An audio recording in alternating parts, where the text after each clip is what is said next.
Hello everyone, स्वागत है आप सभी लोगों का इस विश्लेषण में। आज हम बात कर रहे हैं एनसीईआरटी के संबंध में कक्षा 12 अर्थशास्त्र। अर्थशास्त्र में व्यष्टि अर्थशास्त्र, जिसमें पाठ 2 है, जिसका नाम है उपभोक्ता के व्यवहार का सिद्धांत। उपभोक्ता के व्यवहार का सिद्धांत, जो उपभोक्ता के व्यवहार है, उन सभी सिद्धांतों का अध्ययन इस पाठ के अंतर्गत हम करेंगे, जिसमें कि सबसे पहले उपभोक्ता बजट। उपभोक्ता बजट यानी कि उपभोक्ता अपने पास जो उपलब्ध साधन है या धन है, उनसे वस्तुओं की कितनी मात्रा खरीद सकता है, वो कहलाता है उपभोक्ता बजट। अर्थात उपभोक्ता अपने पास उपलब्ध साधनों से कितनी मात्रा वस्तु की खरीद सकता है, उसे उपभोक्ता बजट कहा जाता है। उपभोक्ता की अनेक आवश्यकताएं होती है और उसके पास जो साधन होते हैं वो सीमित होते हैं। अब उन सीमित साधनों से उपभोक्ता वस्तुओं की कितनी मात्रा खरीद सकता है, उसे ही उपभोक्ता बजट कहा जाता है। अब इसके बाद आता है उपभोक्ता बजट सेट। उपभोक्ता बजट सेट यानी कि उपभोक्ता जिन सभी संयोजनों के सेट को खरीद सकता है अपनी आय और एक निश्चित कीमत पर, उसे कहा जाता है उपभोक्ता बजट सेट। अर्थात उपभोक्ता की अनेक आवश्यकताएं हैं, जिसमें कि आय सीमित है। माना कि उपभोक्ता को आवश्यकता है एक्स और वाई वस्तु की। एक्स और वाई वस्तु की कीमत है 25-25 रुपए और उपभोक्ता की आय है 100 रुपए।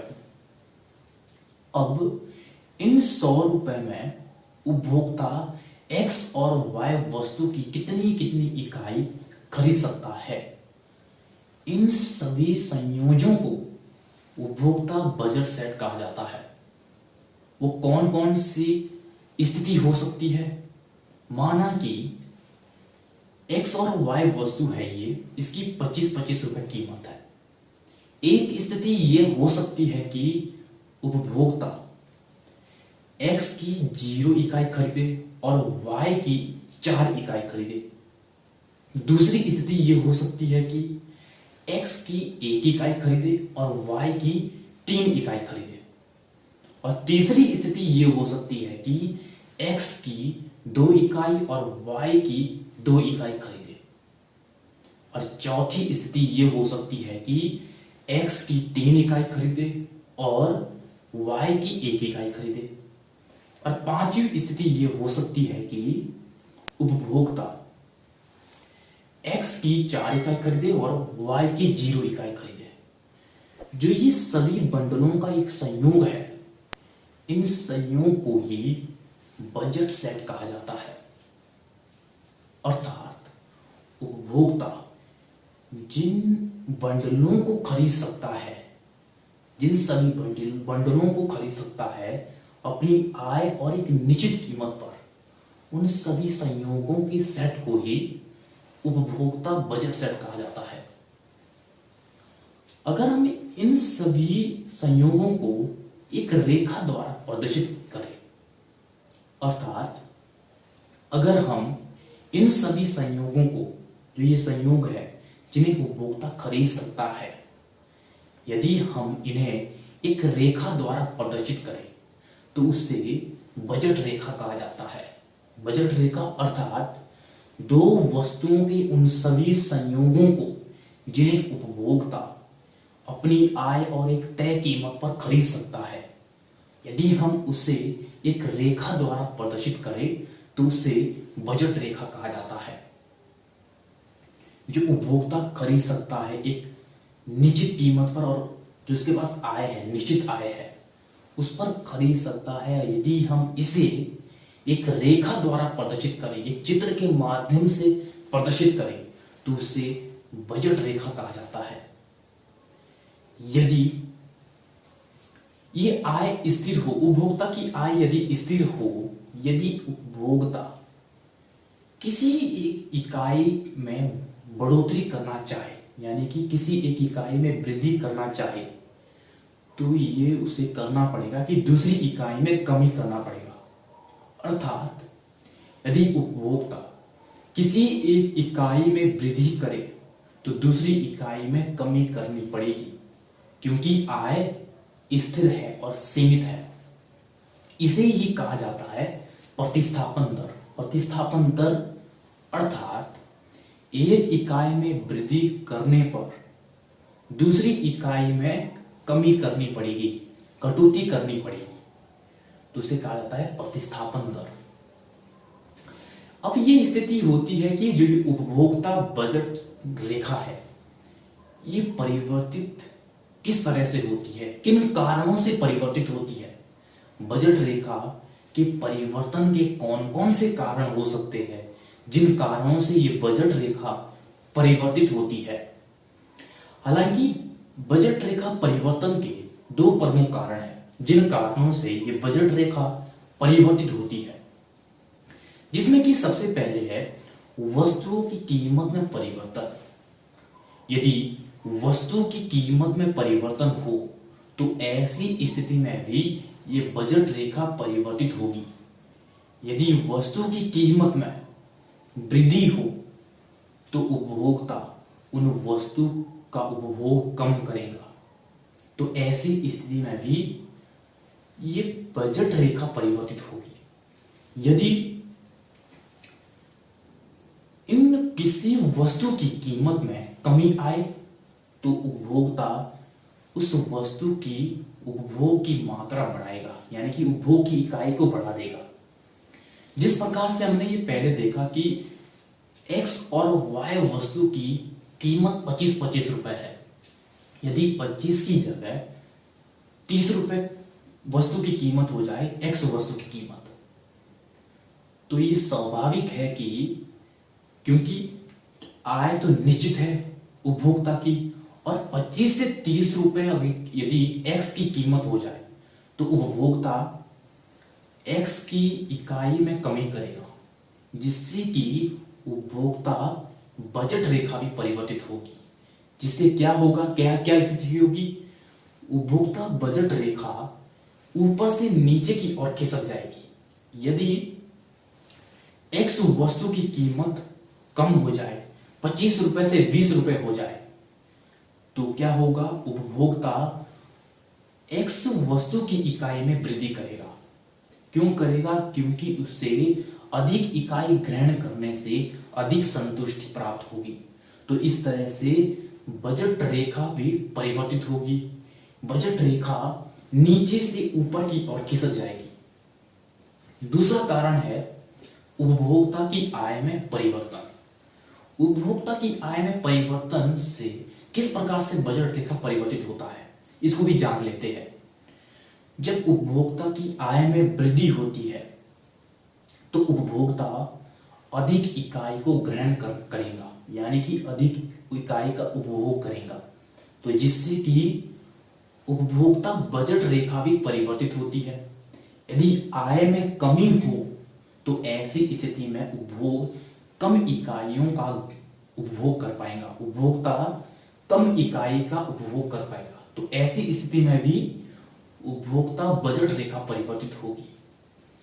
माना पहले तो उपभोक्ता की आय 100 रुपए थी, अब 100 रुपए से 50 रुपए हो जाए तो उपभोक्ता निश्चित ही X और Y वस्तु की मात्रा कम करेगा, इनकी इकाई को कम करेगा, इनका उपभोग कम करेगा। तो ऐसी स्थिति में भी उपभोक्ता बजट रेखा परिवर्तित होती है। तो ऐसी स्थिति में उपभोक्ता बजट रेखा ऊपर से नीचे की ओर खिसक जाती है। यदि उपभोक्ता की आय में 100 रुपए से 150 रुपए में वृद्धि हो जाए तो ऐसी स्थिति में उपभोक्ता अधिक इकाई को ग्रहण करेगा, अधिक इकाई को खरीदना चाहेगा। तो ऐसी स्थिति में भी उपभोक्ता बजट रेखा परिवर्तित होती है।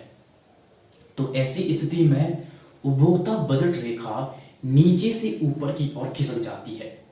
तो इस तरह से ये बजट रेखा परिवर्तित होती है उपभोक्ता की आय में परिवर्तन के कारण और वस्तु की कीमत में परिवर्तन के कारण। अब जब कोई उपभोक्ता किसी वस्तु को खरीदता है तो वह वस्तु व्यक्तियों के लिए उपयोगिता अलग अलग होती है, यानी कि उपयोगिता व्यक्ति सापेक्ष, स्थान सापेक्ष और समय सापेक्ष होती है। इसको समझने से पहले हम ये समझ लेते हैं कि उपयोगिता किसे कहा जाता है, यानी कि उपयोगिता क्या है। उपयोगिता वस्तु की वह क्षमता होती है जिससे उपभोक्ता को संतुष्टि मिले, उपभोक्ता की आवश्यकताएं पूरी हो, उसे कहा जाता है उपयोगिता। उपयोगिता अर्थात उपयोगिता वह है जब लोगों की आवश्यकताएं पूरी हो, जिससे लोगों की आवश्यकताएं पूरी हो, उसे कहा जाता है उपयोगिता। उपयोगिता व्यक्ति सापेक्ष, स्थान सापेक्ष और समय सापेक्ष होती है। इसको भी हम समझ लेते हैं कि किस प्रकार से होती है सापेक्ष उपयोगिता। सबसे पहले उपयोगिता व्यक्ति सापेक्ष होती है। व्यक्ति सापेक्ष यानी कि यदि किसी ऐसे व्यक्ति को भोजन दिया जाए जो भूखा हो, उस व्यक्ति के लिए भोजन की उपयोगिता काफी अधिक होगी। यदि किसी ऐसे व्यक्ति को भोजन दिया जाए जिसने थोड़ी देर पहले भोजन किया हो, उस व्यक्ति के लिए भोजन की उपयोगिता कम होगी। तो इस तरह से उपयोगिता व्यक्ति सापेक्ष हो गई। अब है उपयोगिता समय सापेक्ष।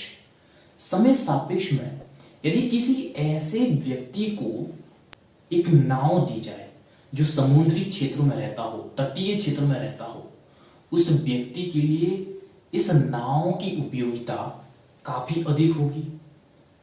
और अगर ऐसे व्यक्ति को नाव दी जाए जो पर्वत के क्षेत्र में रहता हो, उस व्यक्ति के लिए इस नाव की उपयोगिता काफी कम होगी या शून्य होगी। तो इस तरह से उपयोगिता स्थान सापेक्ष के परिप्रेक्ष्य में है। अब उपयोगिता समय सापेक्ष के परिप्रेक्ष्य में हम देख लेते हैं। समय सापेक्ष के परिप्रेक्ष्य में यदि किसी ऐसे व्यक्ति को एक स्वेटर सर्दियों में दी जाए, तो सर्दियों में जो स्वेटर उस व्यक्ति को दी गई है, उस स्वेटर की उपयोगिता उस व्यक्ति के लिए काफी अधिक होगी, क्योंकि उस दौरान उस व्यक्ति के लिए सर्दियों में उस स्वेटर से संतुष्टि प्राप्त हो रही है, उसकी आवश्यकताएं पूरी हो रही है। तो इस तरह से इसके लिए काफी उपयोगी होगी, इसके लिए अधिक उपयोगिता प्राप्त होगी। यदि हम गर्मियों में किसी व्यक्ति के लिए स्वेटर दें, तो गर्मियों में उस व्यक्ति के लिए उस स्वेटर की उपयोगिता काफी कम होगी। तो इस तरह से ये समय सापेक्ष के परिप्रेक्ष्य में है, यानी कि उपयोगिता सापेक्ष होती है, जो कि व्यक्ति सापेक्ष, स्थान सापेक्ष और समय सापेक्ष होती है। अब उपयोगिता में कुल उपयोगिता किसे कहा जाता है? कुल उपयोगिता यानी कि कुल इकाइयों का उपभोग करने के बाद जो उपयोगिता प्राप्त होती है, उसे कहा जाता है कुल उपयोगिता। अर्थात कुल इकाइयों का उपभोग करने के बाद जो हमें कुल संतुष्टि मिलती है, जो उपयोगिता प्राप्त होती है, उसे कहा जाता है कुल उपयोगिता। जैसे किसी व्यक्ति को 4 रोटी की भूख है, 4 रोटी खाने के बाद जो उसे उपयोगिता मिलती है, उन रोटियों से जो संतुष्टि मिलती है, उसे कहा जाता है कुल उपयोगिता। अब है सीमांत उपयोगिता। इसी में ही सीमांत उपयोगिता। सीमांत उपयोगिता अर्थात एक अतिरिक्त इकाई के उपभोग करने के बाद जो कुल उपयोगिता में वृद्धि होती है, उसे कहा जाता है सीमांत उपयोगिता। अर्थात एक अतिरिक्त इकाई के उपभोग करने के बाद जो हमें कुल उपयोगिता में वृद्धि होती दिखाई देती है, उसे कहा जाता है सीमांत उपयोगिता। जैसे कि किसी व्यक्ति को 4 रोटी की भूख थी, उसने 1 रोटी खाने के बाद उसे मिली 5 की उपयोगिता, दूसरी रोटी खाने के बाद मिली उसे 10 की उपयोगिता, तीसरी रोटी खाने के बाद उसे मिली 15 की उपयोगिता, तीसरी रोटी के बाद वो चौथी रोटी खाता है तो इससे मिलती है 20 की उपयोगिता। तो इस तरह से जो एक इकाई के ग्रहण करने के बाद दूसरी इकाई के ग्रहण करने तक जो बीच का जो अंतर है उसे कहा जाता है सीमांत उपयोगिता। अब ये देखना भी जरूरी है कि जो उपयोगिता है, ये उपयोगिता कितने प्रकार की होती है, उपयोगिता के परिप्रेक्ष्य में कौन कौन सी उपयोगिता और किस किस प्रकार से उपयोगिता मिलती है। उपयोगिता में सामान्यतः ये देखा गया है कि उपयोगिता के परिप्रेक्ष्य में 3 प्रकार है, जिसमें कि सबसे पहले, हालांकि उपयोगिता हमने पहले जान चुके हैं कि उपयोगिता अलग अलग होती है, जो कि व्यक्ति सापेक्ष, स्थान सापेक्ष और समय सापेक्ष। उपयोगिता के प्रकार को जान लेते हैं कि उपयोगिता के कौन कौन से प्रकार है। सबसे पहले धनात्मक सीमांत उपयोगिता। धनात्मक सीमांत उपयोगिता यानी कि जब कुल उपयोगिता में वृद्धि होती रहती है धीरे धीरे, यानी कि सीमांत उपयोगिता में कमी आती जाती है लेकिन कुल उपयोगिता में वृद्धि होती है, उसे कहा जाता है धनात्मक सीमांत उपयोगिता। इसके बाद है शून्यात्मक सीमांत उपयोगिता। जब सीमांत उपयोगिता और कुल उपयोगिता स्थिर हो जाए उसे कहा जाता है शून्यात्मक सीमांत उपयोगिता। अर्थात ऐसी स्थिति में उपभोक्ता को पूर्ण संतुष्टि मिल जाती है जब सीमांत उपयोगिता और कुल उपयोगिता स्थिर हो जाती है, उसे कहा जाता है शून्यात्मक सीमांत उपयोगिता। तीसरा जो प्रकार है वो है ऋणात्मक सीमांत उपयोगिता। ऋणात्मक सीमांत उपयोगिता अर्थात जब एक अतिरिक्त इकाई के उपभोग करने के बाद कुल उपयोगिता घटने लगती है, यानी कि कुल उपयोगिता जब घटने लगे तो ऐसी स्थिति को ऋणात्मक सीमांत उपयोगिता कहा जाता है। इन तीनों प्रकार को हम एक उदाहरण के द्वारा समझने का प्रयास करेंगे, जिसमें कि हम तीनों प्रकारों को एक साथ समझेंगे। माना किसी व्यक्ति को 4 रोटी की भूख है, उसने 1 रोटी खाई, उससे उपयोगिता प्राप्त हुई।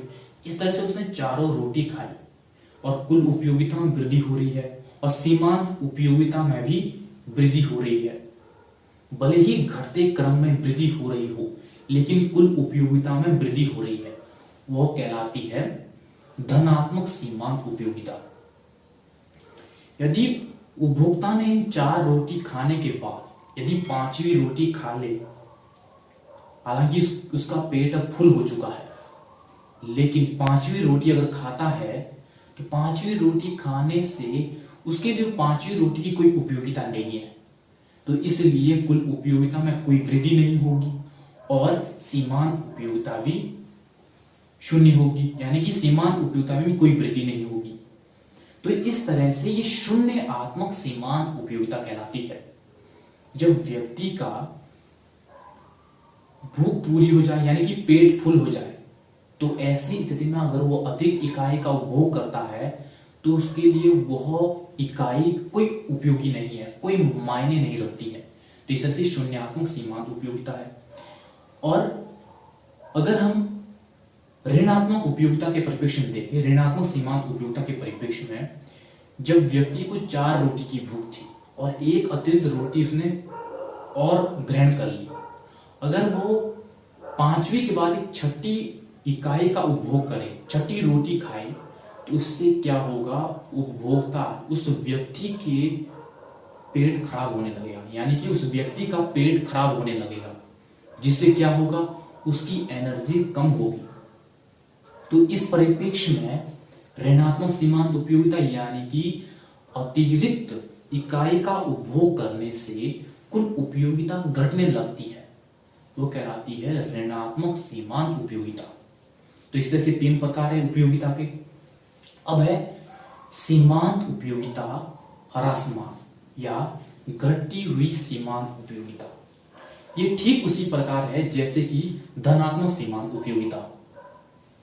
जब सीमांत उपयोगिता घटते हुए क्रम में आगे बढ़े और कुल उपयोगिता में वृद्धि हो, तो वो कहलाती है सीमांत उपयोगिता ह्रासमान।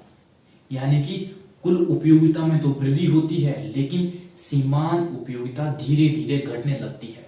वो कहलाती है सीमांत उपयोगिता ह्रासमान या घटती हुई सीमांत उपयोगिता। उपयोगिता से ये स्पष्ट होता है कि अगर किसी व्यक्ति के पास, किसी उपभोक्ता के पास कोई वस्तुएं अधिक है, किन्हीं वस्तुओं की इकाई अधिक है, तो उसकी उपयोगिता उसके लिए कम होगी। यदि वस्तुओं की इकाई कम है तो उसकी उपयोगिता अधिक होगी। तो इस तरह से ये स्पष्ट होता है कि उपयोगिता के परिप्रेक्ष्य में यदि व्यक्ति के पास, उपभोक्ता के पास वस्तुएं अधिक है तो उपयोगिता कम है, यदि वस्तुएं कम है तो उपयोगिता अधिक है। अब इस पाठ के अंतर्गत जो अगला टॉपिक है वो है मांग। मांग यानी कि जब उपभोक्ता किसी एक निश्चित समय में दिए हुए मूल्यों पर खरीदने के लिए तैयार हो और समर्थ भी हो तो उसे मांग कहा जाता है। अर्थात जब उपभोक्ता किसी एक निश्चित समय में बाजार मूल्यों पर खरीदने के लिए तैयार हो और उसको खरीदने के लिए समर्थ भी हो तो उसे मांग कहा जाता है। समर्थ यानी कि बाजार मूल्यों पर खरीदने के लिए उसके पास उपलब्ध साधन भी हो, वो कहलाता है मांग। मांग अर्थात जब कोई व्यक्ति बाजार मूल्यों पर किसी एक निश्चित समय में खरीदने के लिए तैयार हो उसे मांग कहा जाता है। और मांग का नियम, वस्तु की कीमत एवं उसकी मांग का एक घनिष्ठ संबंध है, उसे कहा जाता है मांग। यानी कि ये घनिष्ठ रूप से संबंधित है, भले ही एक दूसरे के पूरक हो लेकिन इसका संबंध काफी घनिष्ठ है। यदि वस्तु की कीमत में वृद्धि हो तो उस वस्तु की मांग में कमी आती है, यदि उस वस्तु की कीमत में कमी आए तो उस वस्तु की मांग में वृद्धि होती है। अर्थात यदि किसी वस्तु की कीमत में वृद्धि हो जाती है तो उस वस्तु की मांग में कमी आती है, यदि किसी वस्तु की कीमत में कमी हो तो उस वस्तु की मांग में वृद्धि हो जाती है। तो इस तरह से ये मांग का नियम है।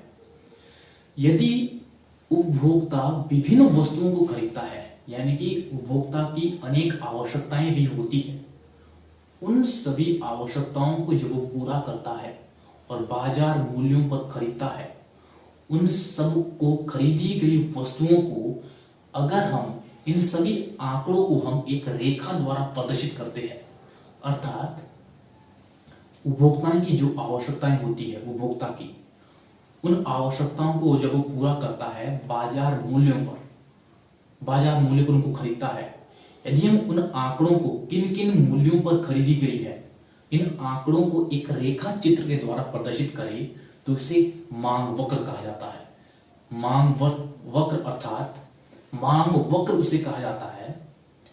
मांग के आंकड़ों को अगर हम एक रेखा के माध्यम से प्रदर्शित करें तो उसे मांग वक्र कहा जाता है। मांग फलन, मांग फलन एक ऐसी स्थिति है जब वस्तु की मांग और उसकी कीमत का एक फलन है, अर्थात वस्तु की मांग और उसकी कीमत का एक फलन है।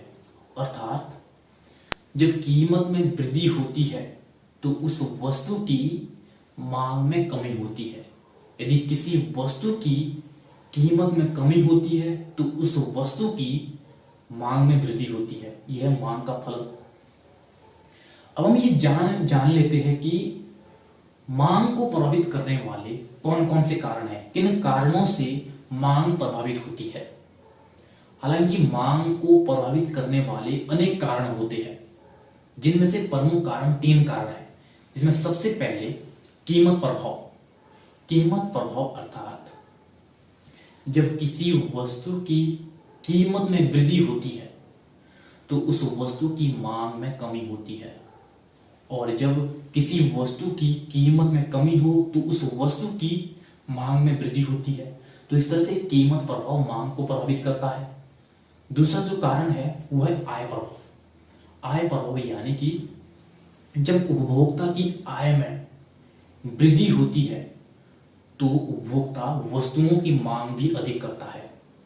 यदि उपभोक्ता की आय में कमी हो तो उपभोक्ता वस्तुओं की मांग भी कम करता है। यानी कि जैसे जैसे उपभोक्ता की आय में वृद्धि होती है वैसे वैसे वस्तुओं की मांग में वृद्धि होती है, और जैसे जैसे उपभोक्ता की आय में कमी होती है तो उपभोक्ता वस्तुओं की मांग भी कम करता है। तीसरा जो कारण है वो है प्रतिस्थापन प्रभाव। प्रतिस्थापन प्रभाव यानी कि ये दो प्रकार से होता है, जिसमें सबसे पहले स्थानापन्न वस्तुएं हैं। स्थानापन्न वस्तुएं भी मांग को प्रभावित करती है। स्थानापन्न वस्तुएं यानी कि वे वस्तुएं जो जिन्हें एक के स्थान पर दूसरी वस्तु का प्रयोग किया जाता हो, यानी कि जिसकी वैकल्पिक वस्तुएं हो, वह कहलाती है स्थानापन्न वस्तुएं। यदि एक वस्तु की कीमत में वृद्धि हो तो उसकी दूसरी वैकल्पिक वस्तु की मांग में वृद्धि हो जाएगी। अर्थात एक वस्तु की कीमत में वृद्धि होने पर उसकी दूसरी वैकल्पिक वस्तु में मांग में वृद्धि हो जाएगी। जैसे कि चाय और कॉफी। चाय की कीमत में वृद्धि होने से कॉफी की मांग में वृद्धि हो जाएगी। तो इस तरह से ये स्थानापन्न वस्तुएं मांग को प्रभावित करती है। और दूसरे है पूरक वस्तुएं। पूरक वस्तुएं यानी कि जिनका प्रयोग एक साथ किया जाता हो। यदि एक वस्तु की कीमत में वृद्धि हो तो दूसरी वस्तु पे उसका कोई प्रभाव नहीं पड़ेगा, यानी कि इन दोनों का प्रयोग एक साथ करना ही पड़ेगा। जैसे कि पेन और स्याही। यदि स्याही की कीमत में वृद्धि हो तो पेन के साथ स्याही को खरीदना ही पड़ेगा, यानी कि पेन के साथ स्याही का प्रयोग करना ही पड़ेगा। तो इस तरह से ये पूरक वस्तुएं मांग को प्रभावित करती है। तो इस तरह से ये तीन जो प्रमुख कारण है, इन कारणों से कहीं ना कहीं मांग प्रभावित होती है। अब हम मांग वक्र और मांग के बाद जो हमने पहले ये समझा कि मांग और मांग वक्र, इसके बाद हम ये समझने का प्रयास करेंगे कि बाजार मांग और बाजार मांग वक्र क्या है। हालांकि जो मांग और मांग वक्र है ये उपभोक्ता के व्यक्तिगत स्वरूप को दर्शाता है, यानी कि व्यक्तिगत स्वरूप में बात करता है। जो बाजार मांग है और बाजार मांग वक्र है ये उपभोक्ता के संयुक्त स्वरूप को दर्शाता है। बाजार मांग अर्थात बाजार मांग किसे कहा जाता है? बाजार मांग सभी उपभोक्ताओं के द्वारा किसी एक निश्चित समय में बाजार कीमत पर किसी वस्तु को खरीदा जाए तो उसे बाजार मांग कहा जाता है। अर्थात सभी उपभोक्ताओं के द्वारा या सभी व्यक्तियों के द्वारा किसी एक निश्चित समय में बाजार कीमत पर अगर किसी वस्तु को खरीदा जाए तो उसे बाजार मांग कहा जाता है। बाजार मांग वक्र। बाजार मांग वक्र ऐसी स्थिति है, उसे कहा जाता है जब मांग वक्र के सभी योग के आंकड़ों को, यानी कि मांग वक्र के सभी योग के आंकड़ों को अगर हम एक रेखा चित्र के द्वारा प्रदर्शित करें तो उसे बाजार मांग वक्र कहा जाता है। अर्थात मांग वक्र यानी कि जो हमने पहले जाना, मांग वक्र एक उपभोक्ता की व्यक्तिगत स्वरूप है। वो क्या है? उपभोक्ता जब विभिन्न वस्तुओं को बाजार मूल्य पर खरीदता है, उन सभी आंकड़ों को अगर हम एक रेखा चित्र के द्वारा प्रदर्शित करते हैं तो उसे मांग वक्र कहा जाता है। और बाजार मांग वक्र, मांग वक्र के योग के आंकड़े, यानी कि सभी उपभोक्ताओं के जो योग के आंकड़े हैं, किन किन वस्तुओं को और किन किन मूल्यों पर खरीदा है बाजार मूल्यों पर, उन सभी के आंकड़े अगर हम एक रेखा चित्र के द्वारा प्रदर्शित करते हैं तो उसे कहा जाता है बाजार मांग वक्र। अर्थात सभी उपभोक्ताओं के आंकड़े जिन मूल्यों पर उपभोक्ता ने बाजार मूल्यों पर किन वस्तुओं को खरीदा, उन वस्तुओं के, सभी उपभोक्ताओं के आंकड़े के जो योग होता है, उन आंकड़ों को अगर हम एक रेखा चित्र के द्वारा प्रदर्शित करते हैं तो उसे कहा जाता है बाजार मांग वक्र। तो इस तरह से बाजार मांग वक्र।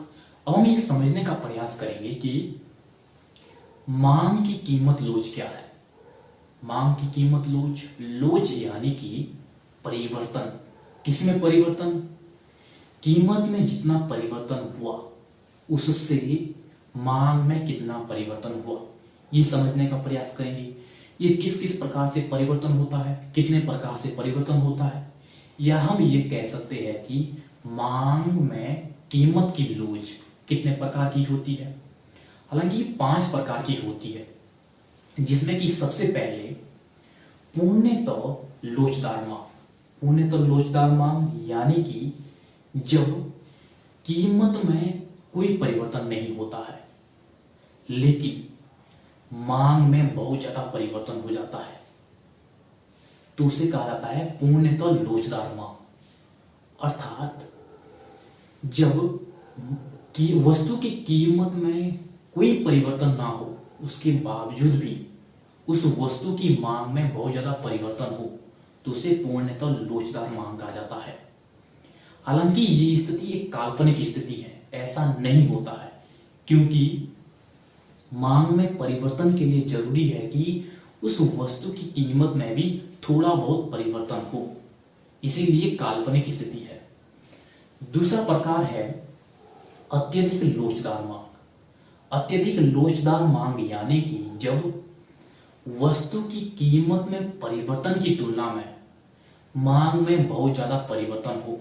अर्थात जब वस्तु की कीमत में थोड़ा सा परिवर्तन हो और उस वस्तु की मांग में बहुत ज्यादा परिवर्तन हो तो उसे कहा जाता है अत्यधिक लोचदार मांग। ऐसी स्थिति कहां देखने को मिलती है? ये देखने को मिलती है वहां पर जैसे कि विलासिता वाली वस्तुओं पर, जैसे एसी, कार, इन वस्तुओं पर इस तरह की मांग देखने को मिलती है।